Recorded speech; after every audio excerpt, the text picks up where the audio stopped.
Salve turma, continuando aqui nossa parte de tipo abstrato de dados, nossos estudos sobre esse assunto, vamos agora de fato implementar o nosso primeiro tipo abstrato de dados. Já deixa seu like e se inscreva no canal. Então aqui ó, hands-on, mão na massa. Cria um tipo abstrato de dados de um vetor de float. Então esse vetor ele tem uma capacidade máxima, que é um número máximo de elementos, e o vetor informa seu tamanho, que significa a quantidade de elementos armazenados atualmente. Então, agora a nossa ideia é que a gente vai criar, por exemplo, vamos alocar para um vetor de float como dada quantidade de máxima de elementos, que seria a sua capacidade. Então, por exemplo, 100 elementos, pode comportar no máximo 100 elementos. E à medida que nós formos adicionando e removendo novos elementos, nós teremos uma informação do seu tamanho, ou seja, a quantidade de elementos já armazenados nesse vetor. Então, é uma lógica um pouquinho diferente do que nós estávamos fazendo até nos vídeos passados. Então, vamos codificar essa TAD agora, esse TAD agora. Temos aqui algumas funções que nós esperamos. Então, por exemplo, queremos ter uma função que vai retornar o tamanho do vetor, que é o número atual de elementos inseridos, a capacidade do vetor, uma função at que vai mostrar que a gente vai dar ao vetor e um dado index que retorna o elemento do index com bound checked. Eu vou mostrar para vocês o que é isso. Na verdade, de maneira simples, ele vai checar se esse índice é válido ou não, ou seja, se esse índice está dentro do range de elementos que estão disponíveis. Basicamente é isso. A gente pode ter um get que vai fazer basicamente a mesma coisa do que o at, mas não vai fazer essa checagem. Então, se eu passar um índice inválido, ele vai aceitar e pode dar problema por conta disso, mas é um jeito de fazer. E nós podemos aqui também fazer mais algumas funções, uma função de append, que vai adicionar o valor vol no final do vetor, ele vai lançar um erro se o vetor estiver cheio, e nós temos uma função de set, né, que vai atribuir. Então, dado um vetor, um índice e um valor float, ele atribui o valor vol no índice index do vetor de tipo TAD. Lança um erro se o índice for inválido. E por fim, a gente tem também uma função de imprimir todos os elementos do vetor. Então aqui tem o que espera-se que a gente implemente, então vamos ao código. Eu estou aqui então no Linux, estou aqui no meu terminal do Linux, você pode estar aí usando o Windows, tá? Em algum IDE, tá bom? Vai funcionar da mesma maneira, mas aqui eu tô tocando aqui no Linux, então vamos começar por isso. Primeira coisa que nós vamos fazer, vamos criar o nosso arquivo de especificação. Então, seguindo aqui os padrões que a gente viu, tem que ser um arquivo que vai ser o nome do meu tipo abstrato de dados com final .h. Então, nesse caso, como é um tipo abstrato é um vetor de float, né, um float vector, nós vamos colocar float underline vector. No C, pessoal, não tem uma convenção de nomes tão forte como tem no Java, por exemplo, onde você tem tudo já muito bem definido. E até mesmo no Python, por exemplo, que é uma linguagem mais nova aí. No caso do C, a gente tem algumas convenções, mas não é na pedra, né? Não está escrito em pedra. Então a gente vai tentar assumir algumas delas, mas a minha sugestão é que escolha uma dada convenção de nome, de tipos e siga em todo o seu projeto, tá bom? Para ficar para ter consistência, né? Para que toda a mesma convenção seja usada no teu projeto inteiro.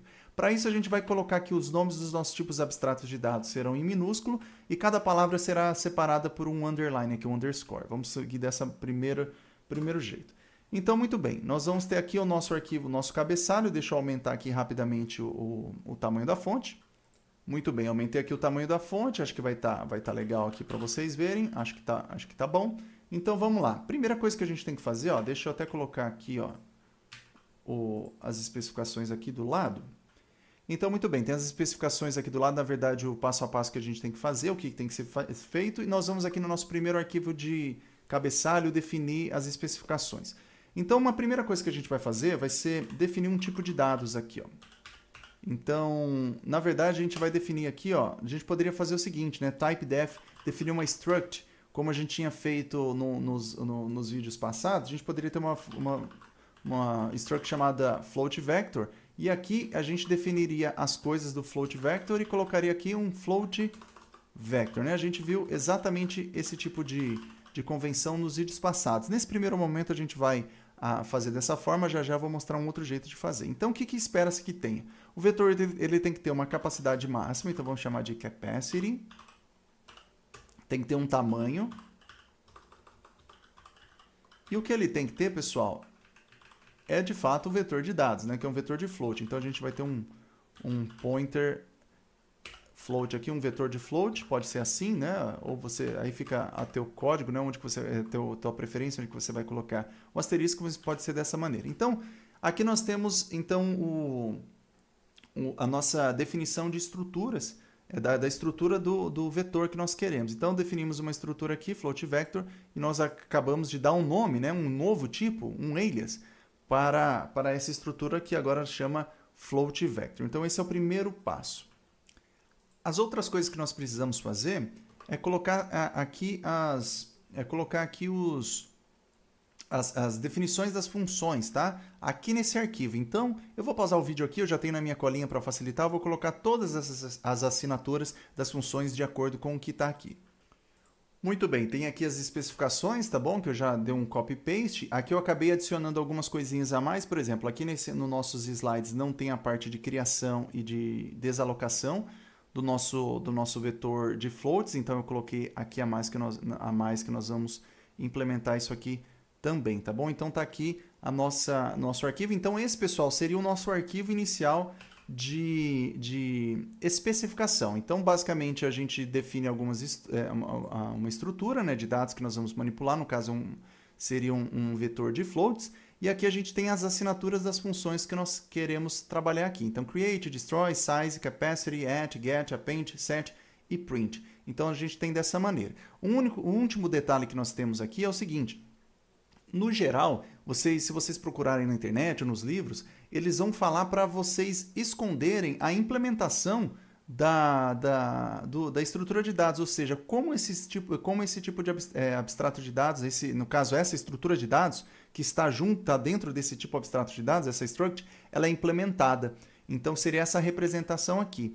Então, ao invés de passar essa implementação aqui dessa struct, o que nós vamos fazer? Nós vamos deixar para colocar essa implementação aqui no código .c de implementação de fato. Então, para isso, o que nós vamos fazer é ignorar tudo isso e simplesmente falar que existe uma estrutura chamada float underline vector e ela está implementada em algum lugar e eu estou dando um novo nome para essa estrutura e esse novo nome que eu estou dando para essa estrutura que está implementada em algum lugar é float vector. Então, nesse momento, no arquivo de especificação, nós estamos só de fato especificando, só de fato mostrando as especificações que nós queremos. Então, nesse momento, nós não vamos dar detalhes nenhum de implementação aqui nesse caso. Tá bom? Vocês podem ver alguns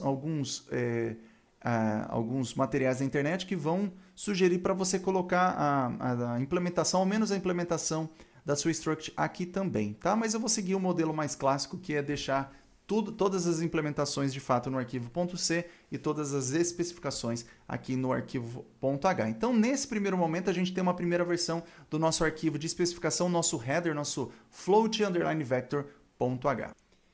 Então, o que eu vou fazer agora é criar um arquivo de implementação. Então, o que eu vou fazer aqui agora vai ser criar um float underline vector.c. Criei esse arquivo aqui também para nós. Então, ó, se você olhar aqui, ó, eles estão no mesmo diretório, tá? Tem aqui o mesmo diretório de códigos. Então, até vou fazer um pouquinho diferente aqui, ó. Deixa eu fechar isso aqui. Eu vou abrir o Visual Code aqui nesse diretório para nós. Eu vou trabalhar a partir daqui, ó. Então, eu vou criar uma outra pasta aqui chamada, não arquivo, eu vou criar uma nova pasta aqui chamada codes. E eu vou colocar esses dois códigos aqui dentro, tá bom? Beleza, na pasta codes. Então, note que nós temos esse projetinho agora, nós temos o nosso .h e nós teremos o nosso .c aqui também. Vamos então, pessoal, só implementar alguma coisinha desse .c para depois a gente continuar essa implementação em um outro vídeo. Então, a primeira coisa que você tem que fazer no seu arquivo de implementação, ou seja, o seu source code para implementar o seu TAD, é incluir as especificações desse tipo abstrato de dados. E essas especificações estão nesse arquivo .h. Para incluir, pessoal, um tipo abstrato de dados que você quem fez, ou seja, que não é padrão da linguagem C, que não vem por padrão para você tem que colocar entre aspas duplas. Então, você vai colocar aqui, ó, que está incluindo o tipo abstrato de dados float underline vector .h. Então, ele tem essa nomenclatura. Então, esse abre e fecha chaves aqui no include significa que é um tipo abstrato de dados seu, tá bom? Então, isso é diferente, por exemplo, do include stdio.h, onde já é um tipo abstrato de dados que já vem por padrão para você, e você coloca nesse caso aqui esse abre e fecha menor e maior, nesse diamante aqui você faz dessa maneira. Então, quando é algo seu, você faz dessa maneira. Muito bem, incluímos o nosso arquivo de especificação, vamos começar agora, de fato, a implementar cada uma dessas especificações. A primeira delas, pessoal, nós temos que implementar essa struct de vetor. Então, o que está falando aqui? Ó, vamos copiar para cá. No arquivo de especificação, ele está definindo um novo nome para um tipo chamado struct float vector, que está definido em algum lugar, né? Implementado em algum lugar, na verdade. Vamos implementá-lo aqui. Então, aqui a gente está definindo agora, então, a nossa estrutura, né, que vai a nossa representação dos dados, que no caso é um float vector, que nós vamos ter então a capacidade, capacity, que no caso aqui, ó, se seguir exatamente o que está aqui, ó, é o número máximo, vou colocar aqui, ó, é o número máximo de elementos do vetor. Nós temos o size, que é a quantidade de elementos armazenados atualmente, e nós temos de fato o nosso vetor aqui de dados. Então, de fato, é o vetor de floats. É isso que nós temos aqui. Então, nesse primeiro momento, pessoal, nós estamos definindo essa estrutura de dados chamada struct float vector, que aqui no nosso arquivo de implementação ganhou um novo nome. Então, ela ganhou um novo nome aqui, float vector. E como nós estamos incluindo esse ponto H, quando você inclui, basicamente o que você está fazendo é copiando tudo que está dentro desse arquivo, você está copiando para cá, para onde tem esse include. Então, quando você dá um include nesse arquivo, você está fazendo exatamente isso, ó, copiando tudo que estava naquele arquivo para cá. Tanto que se eu fizer isso, funciona, não tem nenhum erro aqui no meu editor de texto. Então, funciona. Então, nesse primeiro momento, a gente já tem, ó, uma definição do novo tipo, né, um novo apelido para a nossa struct float vector, e nós podemos usar nesse arquivo aqui, .c, direto essa float vector aqui, para não ter que passar toda hora struct float underline vector. Então, a gente pode fazer dessa maneira, tá bom? Então, feito isso, eu acho que já tem 10 minutos de vídeo, eu vou pausar esse vídeo por aqui, e vem no próximo vídeo a gente continua com a implementação desse tipo abstrato de dados. Então é isso aí, pessoal, deixa o seu like, se inscreva no canal, até o próximo vídeo.